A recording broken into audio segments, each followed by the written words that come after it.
Friends, welcome back. तो friends, अब देखेंगे आज लेटेस्ट न्यूज़ क्या है, क्योंकि बहुत दिमाग में यही बात घूम रही है। और हम लोग बाहर गए थे और पूरे रास्ते कार के अंदर भी यही डिस्कशन हो रही थी हमारी। और उसके बाद जब हम मॉल पहुंचे तो वहां पे भी जब बैठे तो वहां पे खाने के टाइम भी नॉन स्टॉप यही बात हो रही। तो दिमाग में यही चल रहा था कि ये क्यों हुआ, क्या हुआ, कुछ पता चला कि नहीं। तो वीडियो शुरू करते हैं। होपफुली कुछ न्यूज पता चलेगी ऐसी कि भाई उसमें डेप्थ में डिटेल में कुछ अभी पता चले। मुश्किल है कि अभी कुछ मतलब इतनी जल्दी हो, क्योंकि इन्वेस्टिगेशन होनी होगी, पूरा वो करेंगे फिर जाके कुछ पता चलेगा। पर देखते हैं अभी न्यूज क्या शेयर करती है। तो अभी जो वीडियो है वो है सीडीएस रावत हादसे की पूरी कहानी। तो CDS Bipin Rawat death news. तो देखते हैं, पता करते हैं कि एग्जैक्टली क्या है। पर मैं सच बता रही हूँ कि मेरे को बिलीव नहीं हो रहा है, अभी तक नहीं हो रहा। मेरे को बहुत डाउट्स हो रहे हैं कि ऐसे कैसे पॉसिबल है, ऐसे हादसा कैसे हो सकता है। फॉर सम रीजन डाउट्स बहुत दिमाग में आई जा रहे हैं नॉन स्टॉप मेरे दिमाग में। तो पहले वीडियो शुरू करते हैं और देखते हैं क्या शेयर कर रहे हैं। अगर आपको वीडियो पसंद आता है प्लीज लाइक एंड शेयर। चलिए शुरू करते हैं। तमिलनाडु के कुन्नूर के इन्हीं घने जंगलों में दोपहर करीब 12:20 पर सेना का MI-17 V5 हेलीकॉप्टर क्रैश हो गया।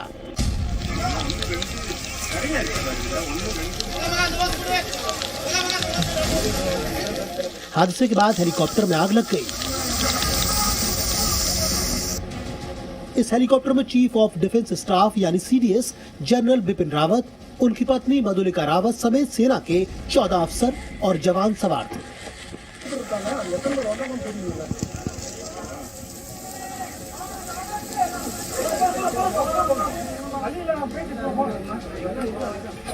और इस हादसे में जनरल रावत समेत 13 लोगों की मौत हो गई।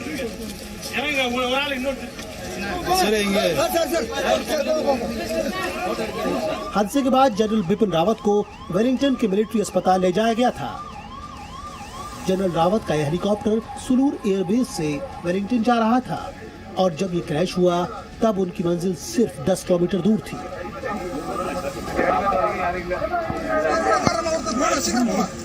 लेकिन इस हादसे के तुरंत बाद देश का पूरा तंत्र एक्टिव हो गया।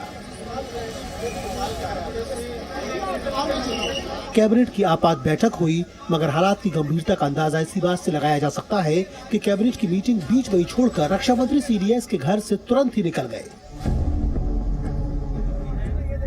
पहले ये बताया जा रहा था कि राजनाथ सिंह आज ही संसद में बयान देंगे, लेकिन बाद में ये बताया गया कि वो गुरुवार को इसी हादसे पर बयान देंगे। जिस तरीके से चॉपर क्रैश हुआ है, इस हेलीकॉप्टर में क्रू मेंबर के अलावा जो सवार थे उनमें जनरल बिपिन रावत, उनकी पत्नी Madhulika Rawat, brigadier LS Lidder, lieutenant colonel Harjinder Singh, Naik Gursewak Singh, Naik Jitendra Kumar, lance Naik Vivek Kumar, lance Naik B Sai Teja, Havildar Satpal शामिल थे। जनरल बिपिन रावत देश के पहले चीफ ऑफ डिफेंस स्टाफ हैं और उन्होंने ये जिम्मेदारी 1 जनवरी 2020 को संभाली थी। इससे पहले वो 31 दिसंबर 2016 से लेकर 31 दिसंबर 2019 तक सेना प्रमुख रहे। ब्यूरो रिपोर्ट, जी मीडिया। तो आज जनरल बिपिन रावत हमारे बीच नहीं हैं, लेकिन राष्ट्र के लिए उनका योगदान भुलाया नहीं जा सकता। जनरल रावत कल भी जब एक कार्यक्रम में मौजूद थे तो उन्होंने राष्ट्र के सामने आने वाले दिनों की रक्षा चुनौतियों की चर्चा की थी। खासकर कोरोना काल के बाद उभरी नई चुनौतियों को लेकर जनरल रावत का क्या सोचना था, आइए आपको उनके आखिरी भाषण के कुछ अंश सुनवाते हैं। This is the future warfare, and that biological warfare is somehow beginning to take shape. Then once again, I think we amongst our BIMSTEC nations need to act together and strengthen our effort to make sure that our nations do not get affected by such kind of diseases, virus, and we must be able to protect ourselves from any such thing happening. तो friends, इसमें इन्होंने बताया नहीं कि plane crash किस वजह से हुआ। और पिछली बारी जब हमने न्यूज देखी थी तो उसमें वो कह रहे थे कि वेदर और टेक्निकल कोई ग्लिच हो गया या उसकी वजह से हुआ है। तो हम लोग डिस्कस कर रहे थे कि भैया वेदर की वजह से क्यों? वेदर तो पहले से फोरकास्ट हो जाते हैं, पहले ही पता चल जाता है। और थोड़ा सा भी अगर डाउट हो वेदर का तो नहीं फ्लाई करना होता, कोई नहीं करेगा फ्लाई। तो वो मैं सोच रही थी और जब डिस्कस कर रहे थे मैंने कहा ये रीजनिंग तो थोड़ी अजीब सी समझ में आ रही है। फिर टेक्निकल ग्लिच हो जाए तो टेक्निकल ग्लिच इतना ड्रास्टिक हो जाए कि ऐसे क्रैश हो जाए, कुछ नहीं कर पाए, इवैक्यूएट नहीं कर पाए, और इतना मतलब सीनियर जो जा रहे हैं, मतलब मिलिट्री के टॉप मोस्ट, द हाईएस्ट, उनके उसमें ग्लिच हो जाए, वो कैसे पॉसिबल हो सकता है? तो बहुत सारा मतलब शक हो रहा था कौन कर सकता है, अगर हो सकता है तो ये कौन करवा सकता है।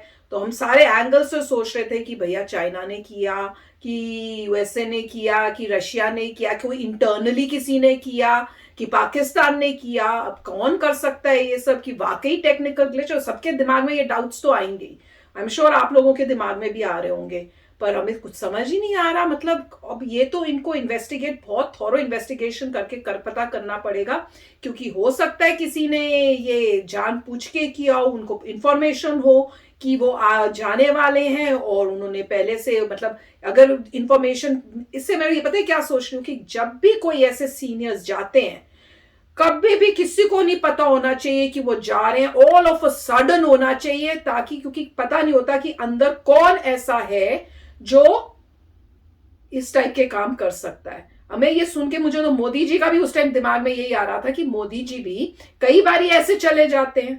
तो ये सब देख के अब डाउट क्रिएट होता है कि ऐसे करना चाहिए क्या? हमारे लीडर्स, क्या हमारे इतने इंपॉर्टेंट जैसे चीफ हैं, वो सेफ है क्या? इनफ सिक्योरिटी है हमारे पास? और अगर सिक्योरिटी की वजह से नहीं हुआ तो भाई ये एयरप्लेन्स इस टाइप के कैसे इतना बड़ा ग्लिच कर सकते हैं कि हमारी हाईएस्ट पोजीशन के, हमारे मिलिट्री के हेड है भाई, उनके साथ ये हो जाए। मैं अभी तक डाइजेस्ट नहीं कर पा रही हूं।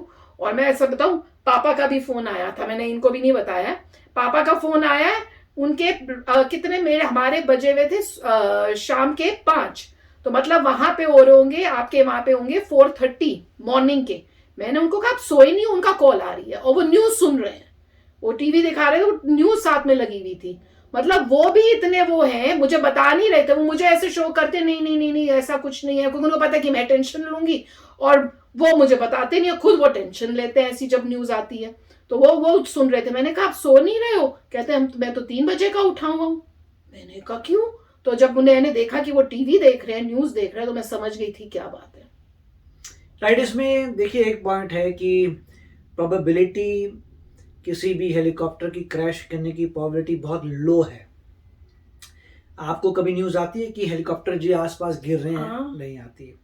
तो बेसिकली हेलीकॉप्टर का क्रैश होना बहुत ही रेयर इवेंट है, और वो भी, हाँ, वो भी जिसमें आपके नंबर 1 जो हाईएस्ट पॉसिबल जो है ऑफिसर, आर्मी के, एयरफोर्स के, नेवी के, मतलब जो टॉप आपका समझ लीजिए आर्मी का जनरल है टॉप, उस बंदे का हेलीकॉप्टर क्रैश होना की प्रोबेबिलिटी बहुत ही कम है।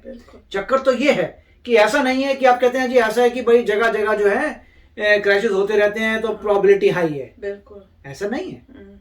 इतने सालों से कितने हुए, बहुत रेयर हुए हैं, और ऐसे क्रिटिकल हाई रैंकिंग ऑफिशियल का क्रैश होना बहुत ही लो प्रायोरिटी है, बहुत ही कम प्रायोरिटी है, पॉसिबल नहीं है। इसीलिए थोड़ा लगता है कि क्या ये किसी ने कुछ किया है ये इंड्यूस करने के लिए?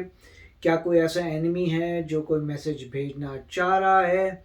किसी ने अपने स्पाई नेटवर्क से किया है, किसी ने किसी को पैसा दिया है, किसी को रूट पता था, किसी ने ये दिखाने की कोशिश की है कि हम जो है यहाँ तक का तुम्हें डैमेज कर सकते हैं। तो ये सब देखना पड़ेगा, और ये जितने भी स्ट्रेटेजिक कमांड है वो सारा एक एक एंगल को परस्यू करेंगे। उसके लिए उनको क्वारंटाइन करना पड़ेगा, पूरे एरिया को मेक श्योर करना पड़ेगा किसी ने वहाँ पे सबूत ना निकाले हों। एक एक चीज़ की छानबीन होगी, एक एक चीज़ का जो उनको मिल रही है इक्विपमेंट की, कैसे फटा होगा, कहाँ बॉम्ब फटा होगा, क्या क्या हुआ, कहाँ पेड़ था, किसने क्या देखा, किसी कैमरे में आया, क्या कुछ कैप्चर हुआ, तो फिर जो है वो कुछ उसमें से डिराइव करेंगे। अब कुछ पता नहीं है कि या किसी फॉरेन पावर ने किया है या किसी टेररिस्ट ऑर्गेनाइजेशन ने किया है, किसने ये किया, या फिर इंडीड ये बैड लक का केस ही था जहाँ पे ऐसा हो गया, बैड लक थी, वेदर खराब था, या समहाउ हेलीकॉप्टर खराब हो गया और ये हादसा हो गया। और जबकि वो चेक करेंगे लॉग्स, क्या इस हेलीकॉप्टर को रेगुलरली चेक किया जाता था, क्या मेंटेन किया जा रहा था, विच ऑब्वियसली करें। जो पायलट थे वो कह रहे हैं बहुत ही अच्छे थे पायलट, तो सब जब टॉप नॉच है। जब वो फ्लाइट करने पहले थे, उससे पहले उन्होंने बोला कि भाई वेदर बताइए कैसा है, या वेदर सेफ है, या किसी ने कहा भैया वेदर अनसेफ है मत जाओ। क्या हुआ, वेदर क्या था उस वक्त? क्योंकि अभी जो फुटेज दिखा रहे हैं उसमें तो कोई नजर नहीं आ रहा वेदर का। आपको भी फुटेज जो आ रही है जलती हुई, वहां पे वेदर क्या था, साफ सुथरा वेदर था। तो वेदर में क्या प्रॉब्लम थी? और अगर वेदर खराब था तो फिर भी क्यों क्यों आपने रिस्क लिया?